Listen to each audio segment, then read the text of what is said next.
Imagine being adored as a style icon, celebrated as a modernizer, crowned as the first Empress of Iran in over 1,000 years, and then losing everything in a single year. This is the extraordinary, heartbreaking life of Farah Pahlavi, a woman who rose from an ordinary childhood in Tehran to become one of the most influential royal figures of the 20th century. She was just a young architecture student in Paris when the Shah noticed her intelligence and grace. Within months, she was thrust into a world of palaces, global attention, and unimaginable responsibility. She championed women's rights, built museums, and became the face of a rapidly modernizing Iran. But behind the carefully curated elegance were pressures most of us could never imagine: the demand to produce a male heir, the suffocating expectations of a nation, the constant watch of political unrest growing just outside palace walls. Then came 1979, the year that shattered her world. The revolution forced her family to flee Iran with only a few bags, not knowing they would never return. Once living in golden halls, she suddenly found herself in exile, unwanted by governments, hunted by enemies, and grieving the collapse of her country. And the tragedies didn't end there. Soon after, Farah lost her husband, the Shah, and in the decades that followed, she endured the unbearable loss of 2 of her children. A queen who once had everything slowly watched her world crumble piece by piece. Yet somehow she survived. She still wakes up with purpose. She still preserves the culture of the homeland she can't return to. And she still carries herself with the grace of a woman who endured the unimaginable. Join us today as we dive into the fascinating and heartbreaking life story of Farah Pahlavi. But before we start, please like this video and let us know in the comments where you are watching from. Farah Diba was born on October 14, 1938, in Tehran, into a middle-class family that valued education, discipline, and cultural awareness. Her father, Sohrab Diba, was an officer in the Imperial Iranian Armed Forces and came from a respected family with a long tradition of public service. Her mother, Farida Gotbi, was known for her gentle but firm approach to raising her children, encouraging confidence and responsibility from a young age. Farah grew up during a period when Iran was beginning to change socially and politically, yet traditional family values still shaped everyday life. Her early years were stable and structured, surrounded by cousins, grandparents, and community gatherings that formed the foundation of her identity. Farah's childhood, however, took a major turn when her father passed away while she was still young.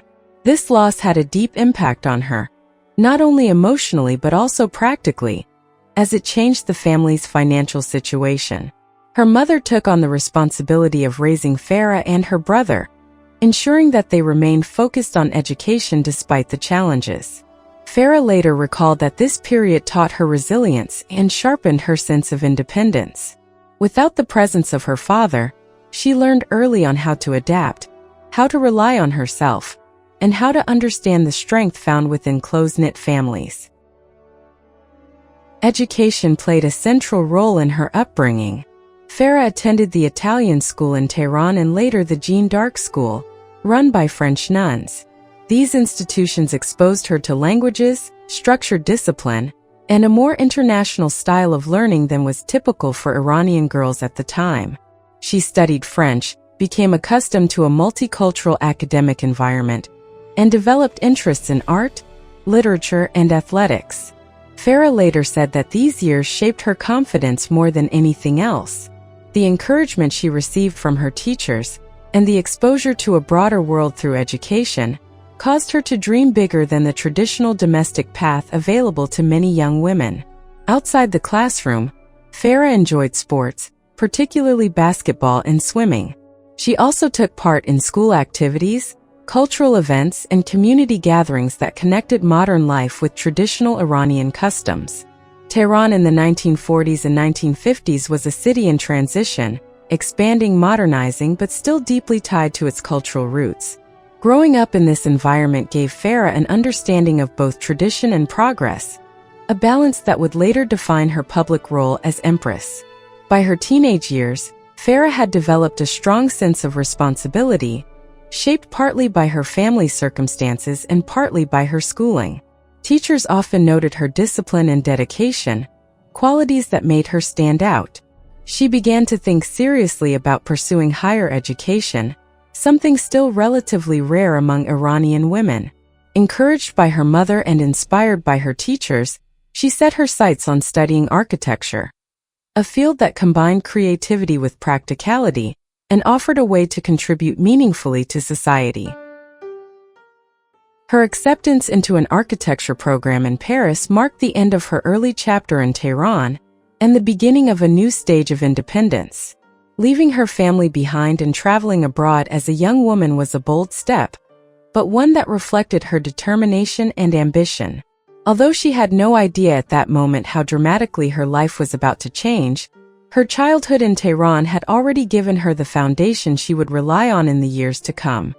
Resilience, cultural awareness, and a strong commitment to education and personal growth. Leaving Tehran for Paris was one of the defining transitions of Farah Diba's early life.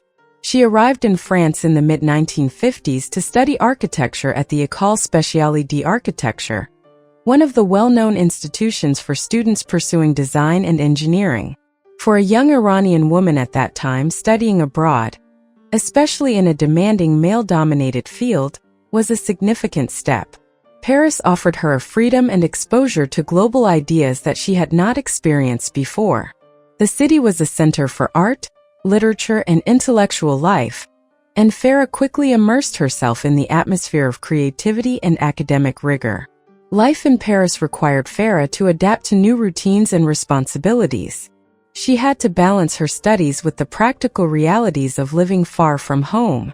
She lived modestly, sharing apartments with other Iranian students and managing expenses carefully. These years taught her financial discipline and sharpened her sense of independence. She cooked simple meals, commuted through the city to classes, and spent many evenings studying or working on architectural drawings. Although the workload was heavy, she later described her time in Paris as both challenging and fulfilling. It allowed her to grow academically, while learning how to navigate life on her own. Academically, Farah developed an appreciation for architecture that blended functionality with culture. She was influenced by modern European design, but she also carried with her the aesthetic sensibilities of Iran, its traditional patterns, craftsmanship, and public spaces. Her professors noted her attention to detail and her quiet perseverance.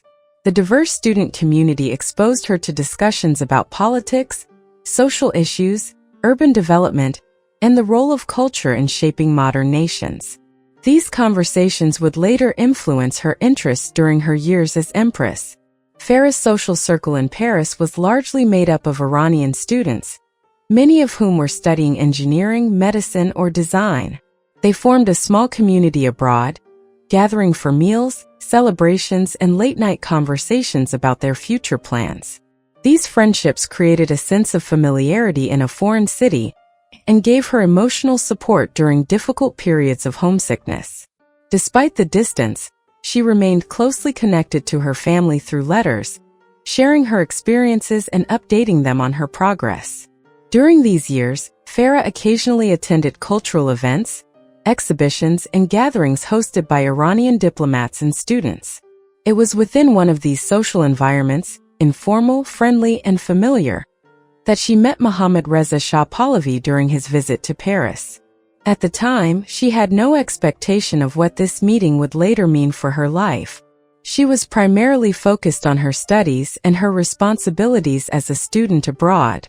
Yet this encounter quietly marked the beginning of a chapter that would dramatically alter her future. Farah's introduction to Mohammad Reza Shah Pahlavi happened at a time when she was fully focused on her studies. The meeting itself was not the beginning of a romance, nor did it unfold like a dramatic turning point. Instead, it occurred naturally through the network of Iranian students and diplomats living abroad. When the Shah visited Paris, gatherings were often arranged where Iranian students could meet him and discuss their progress. Farah attended one such event, not as someone seeking attention, but simply as part of the Iranian student community. The Shah noticed her, partly because she stood out as one of the few women pursuing architecture, and partly due to her calm demeanor. Their first interactions were polite and respectful, shaped by mutual curiosity rather than any expectation of what might follow. After this initial meeting, the Shah expressed interest in learning more about Farah. At the time, he had recently ended 2 marriages, one to Princess Fawzia of Egypt and the other to Soraya Esfandiary Bukhari, both affected by the absence of a male heir. While these personal matters shaped the Shah's private life, they were not topics Farah was directly involved in during their early interactions. The Shah was struck by her education, the clarity with which she spoke, and her sense of discipline.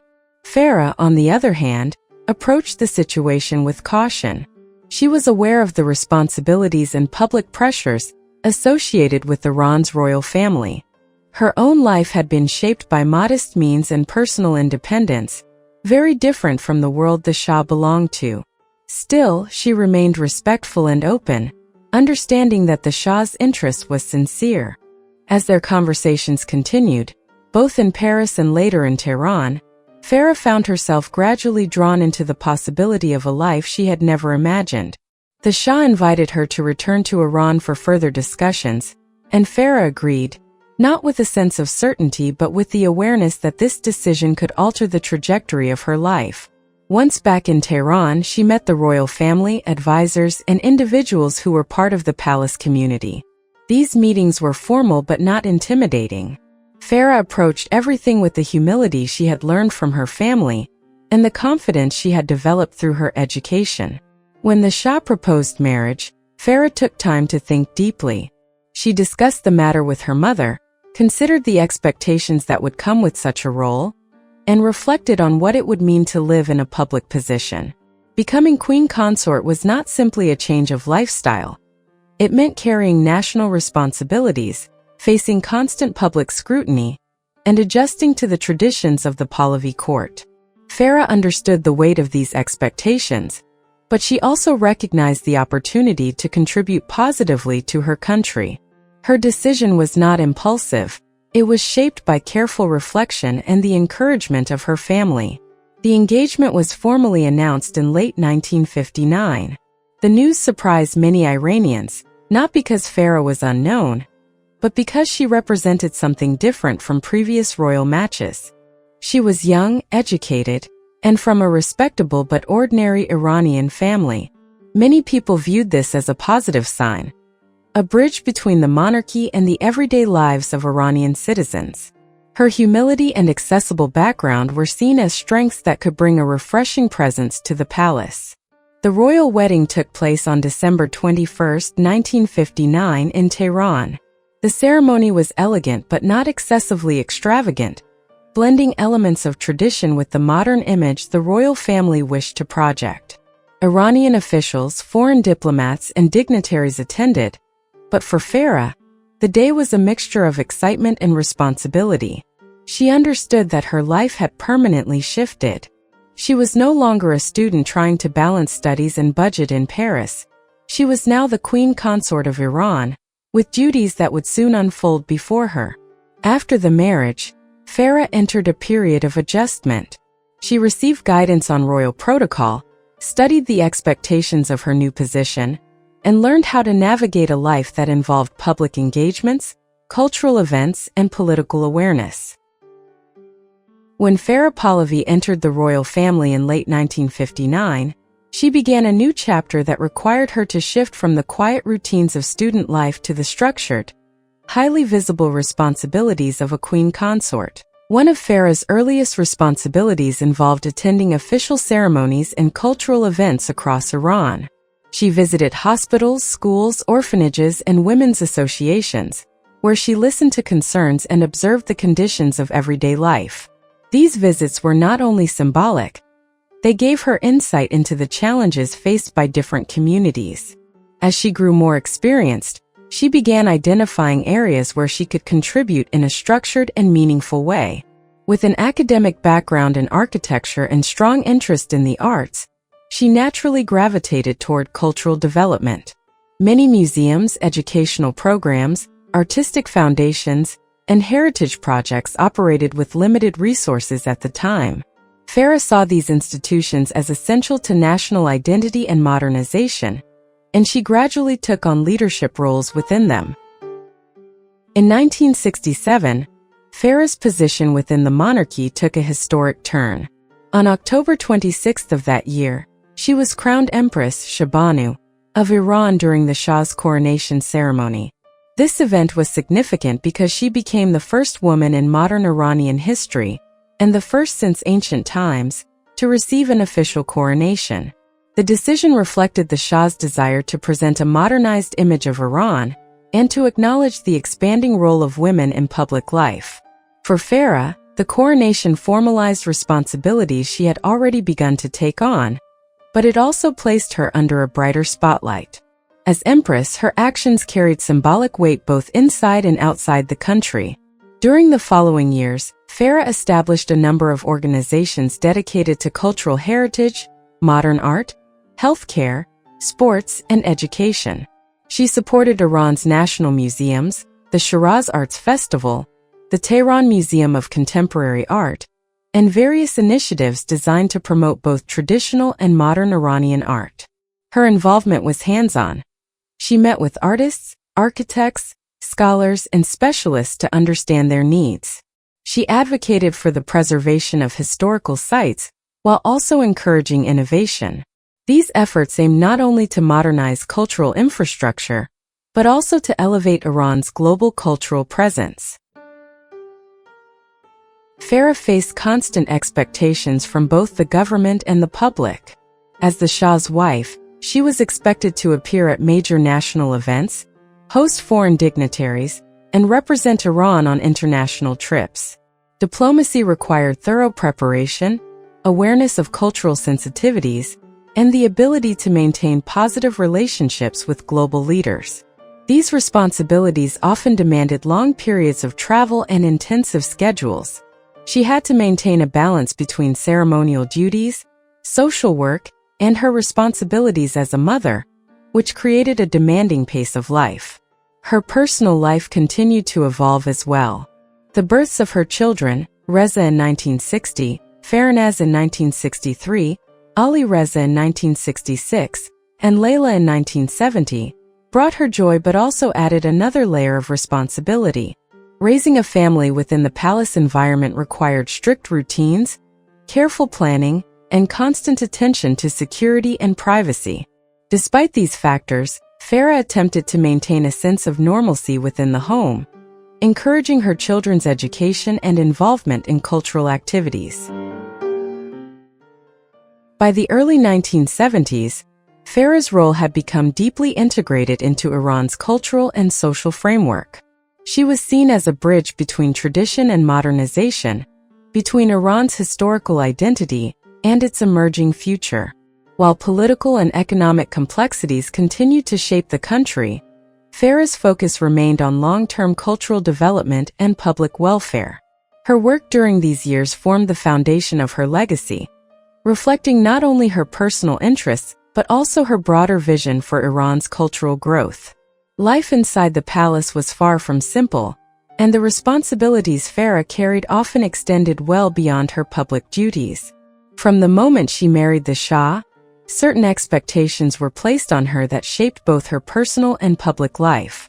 One of the most significant pressures was the anticipation surrounding the birth of an heir.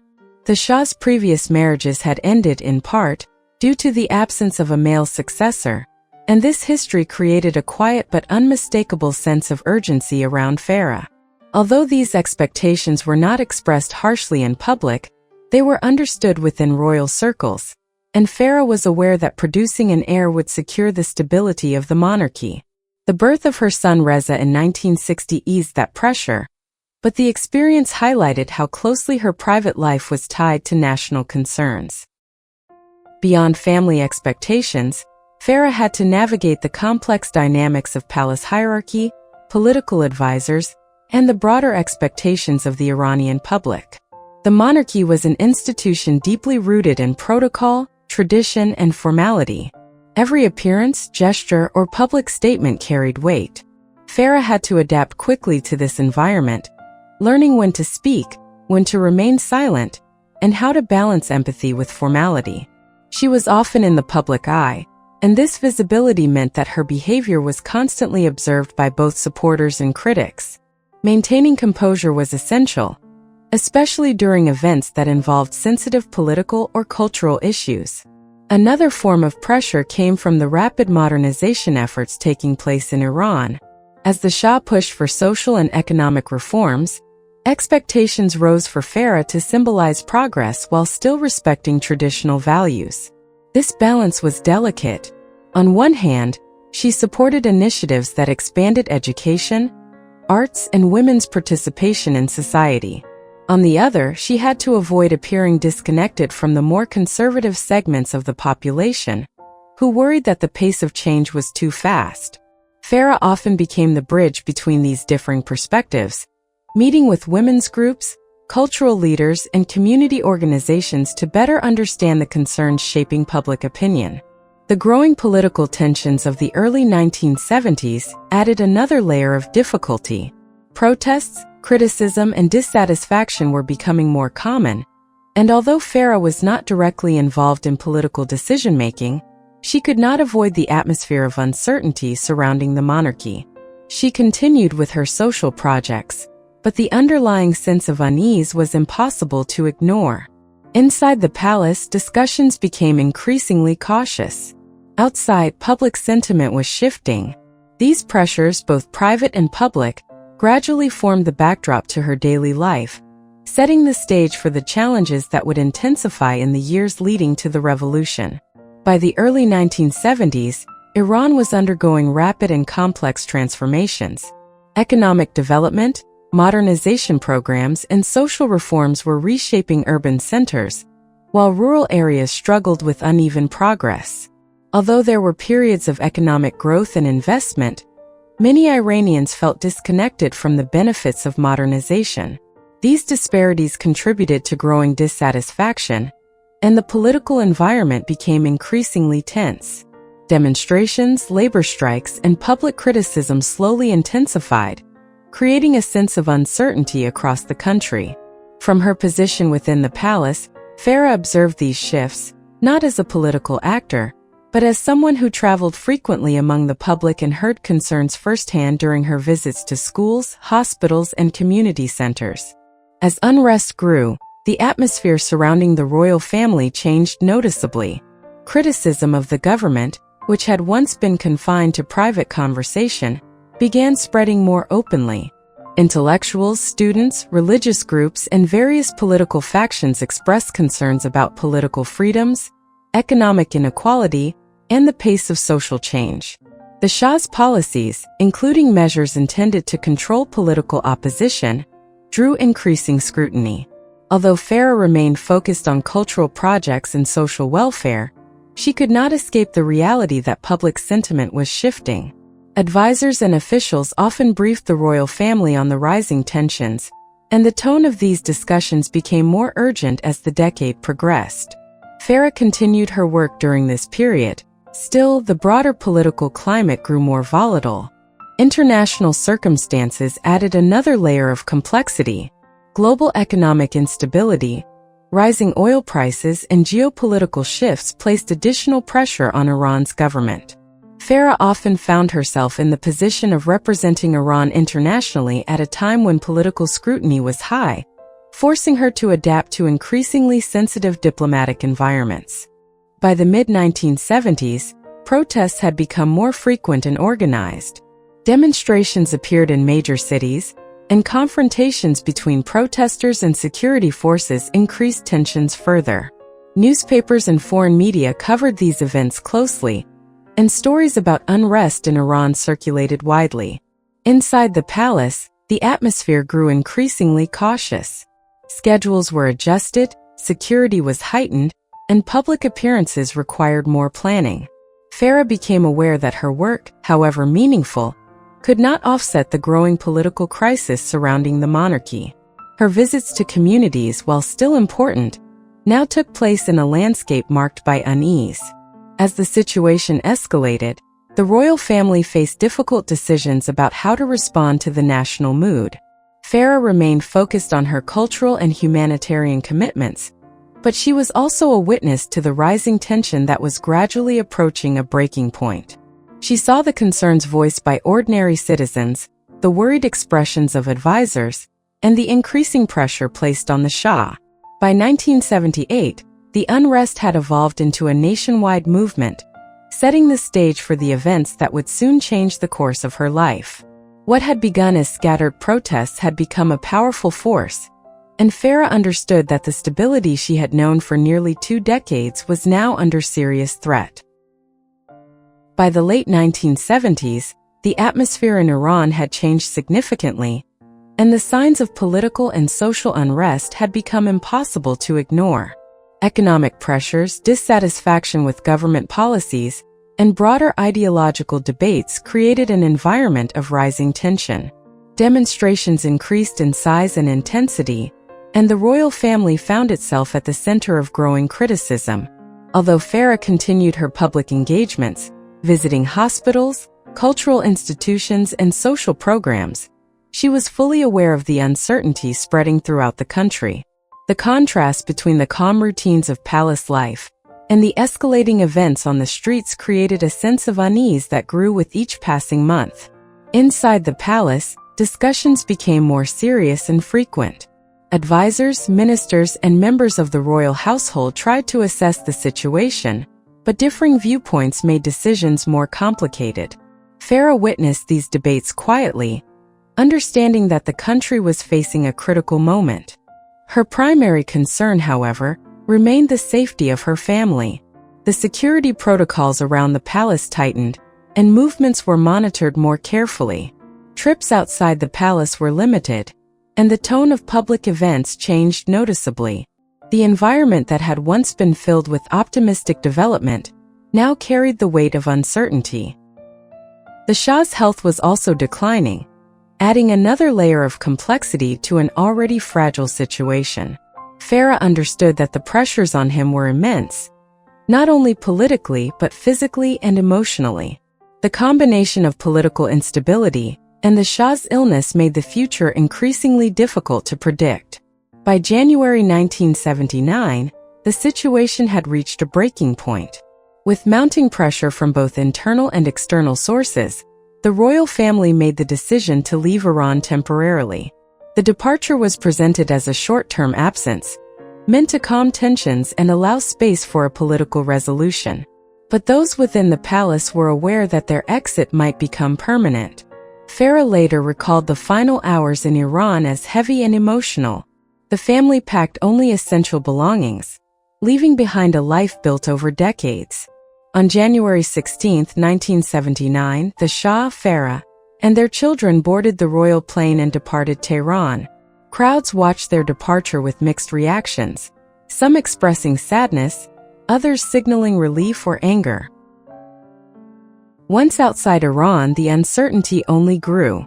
The royal family initially traveled to Egypt, where President Anwar Sadat welcomed them warmly. However, securing long-term residency proved difficult.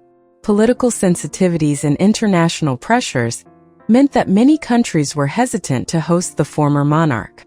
Over the months that followed, Farah and her family lived a transient life, moving from Egypt to Morocco, then to the Bahamas, Mexico, the United States, and eventually Panama. Each move was dictated by shifting diplomatic circumstances. The lack of stability weighed heavily on the family, especially as the Shah's health continued to decline. Throughout this period, Farah's role shifted dramatically. She was no longer a public figure attending official ceremonies or overseeing cultural initiatives. Instead, she became a caretaker for her husband, a source of reassurance for her children, and a stabilizing force in an unpredictable environment. The emotional strain of leaving Iran, combined with the practical challenges of repeated relocation, created a sense of displacement that followed the family everywhere they went. Farah often found herself managing the household, coordinating medical care for the Shah, and keeping the family united as they faced an uncertain future. When the Shah's health deteriorated further, the need for proper medical treatment became urgent. After several moves, Egypt once again offered refuge, And it was there in July 1980 that the Shah passed away. His death marked the end of a long chapter in Farah's life. She was now a widow in exile, left to guide her children through grief while navigating the complexities of life without her homeland. The revolution had taken away her position, her country, and now her husband. After the Shah's passing, President Anwar Sadat offered Farah and her children a home in Egypt. They stayed for some time before eventually relocating to the United States and later dividing their time between the US and Europe. Farah continued to navigate life without the familiar structures she had known during her years in Iran. Adjusting to a quieter, more private life required emotional resilience. While she no longer held public office or formal responsibilities, she remained connected to Iranian culture through community events, cultural institutions, and personal relationships with members of the diaspora. Over time, she became a symbolic figure for many Iranians living abroad, someone who represented a link to pre-revolutionary Iran. The following decades brought additional personal hardships. Farah experienced the loss of two of her children under tragic circumstances. Her daughter Layla in 2001 and her son Ali Reza in 2011. These losses were profound and deeply personal. Farah rarely spoke publicly about the details, but she acknowledged that the grief was long-lasting and difficult to manage. Despite these tragedies, she continued participating in cultural, humanitarian, and educational initiatives connected to Iran. Her work helped preserve Persian art, literature, and heritage at a time when many Iranians abroad were trying to maintain a sense of identity. Throughout these years, Farah's life was marked by contrasts. A public figure living in private surroundings, a former empress living simply, and a woman carrying memories of both privilege and profound loss. She adapted to her circumstances with a sense of duty, drawing strength from her cultural roots and her commitment to her family. While exile brought challenges that lasted for decades, it also allowed her to remain connected to the Iranian community and to support causes that reflected her lifelong interests. By continuing her cultural and humanitarian work, Farah maintained a sense of purpose, even as the personal landscape of her life changed irrevocably. As Farah Pahlavi's life moved further into exile, the world often viewed her as a former queen living quietly abroad. But behind this calm exterior lived a mother carrying a lifetime of sorrow, especially through the struggles and destinies of her 4 children. Their lives, shaped by displacement and public scrutiny, ultimately became the deepest chapters of Farah's emotional journey. Her eldest son, Reza Pahlavi, grew up knowing that history had placed an enormous responsibility on his shoulders. As the crown prince in exile, he suddenly became the symbolic anchor for monarchists scattered around the world. He was barely 20 when his father died, yet people looked to him for guidance, leadership, and hope in the midst of chaos. Reza rarely had the chance to process his own grief. He stepped into his role with seriousness, aware that he represented not just a fallen dynasty, but also millions who had lost their homes, families, and futures. Over the years, he became the political voice of the family, giving interviews, attending conferences, and advocating for the Iranian people. But privately, he was still a son trying to balance duty with the trauma of losing a country. His sisters Farah and Layla faced a much more complex emotional path. Both were very young when their family fled Iran, and the loss of familiarity hit them particularly hard. Farah, the second child, grew into a thoughtful and sensitive woman. She earned degrees, stayed close to her family, and lived a disciplined and grounded life. Yet she avoided the public spotlight almost entirely. She understood what fame had done to her parents, and she wanted none of it. Her withdrawal wasn't dramatic. It was gradual and quiet, almost as if she felt that living a private life was the only way she could protect her own peace. Farah respected this deeply, even though she sometimes wished others could see the compassion and strength Farah carried within her. Layla, the youngest daughter, had the most difficult journey. Sensitive, artistic, and deeply affected by displacement, she carried a loneliness that even Farah, with all her devotion, could not fully heal. She struggled with her mental health for years, burdened by the weight of expectations, the loss of her homeland, and memories of a childhood cut short. In 2001, at just 31 years old, Layla passed away in London. It was a devastating loss. For Farah, the grief was indescribable, a wound that would never close. She often said that no mother should ever have to bury a child, let alone two. Tragically, that pain returned nearly a decade later with the loss of her second son, Ali Reza.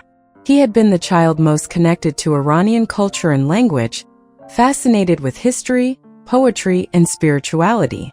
Friends described him as loyal, gentle, and deeply introspective.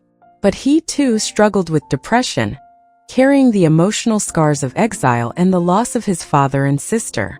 In 2011, he passed away in Boston. Farah's heart broke again. Two children gone. Not through politics or violence, but through quiet battles that few could see. For the world, these losses were tragic news. For Farah, they were earthquakes. Even after decades, she continued to speak lovingly about Ali Reza and Layla, preserving their memory with dignity. She never sensationalized their struggles. She simply acknowledged that exile affects each soul differently, and that some burdens, especially for sensitive hearts, become too heavy to bear. Yet even amid unimaginable grief, she found strength through her surviving children and grandchildren.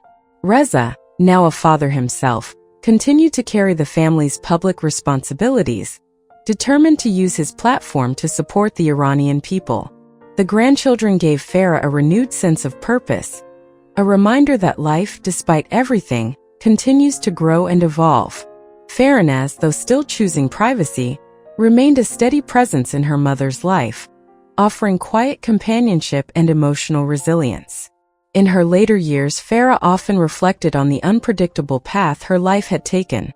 From a young architecture student, to queen, to a widow in exile, and finally to a mother who had experienced both the joys and deepest sorrows of parenthood. She never claimed perfection, only that she had tried to serve her country and her family with sincerity.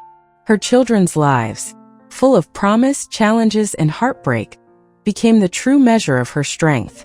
Today, Farah Pahlavi lives with a mixture of nostalgia, loss, and the hope that Iran will someday find peace.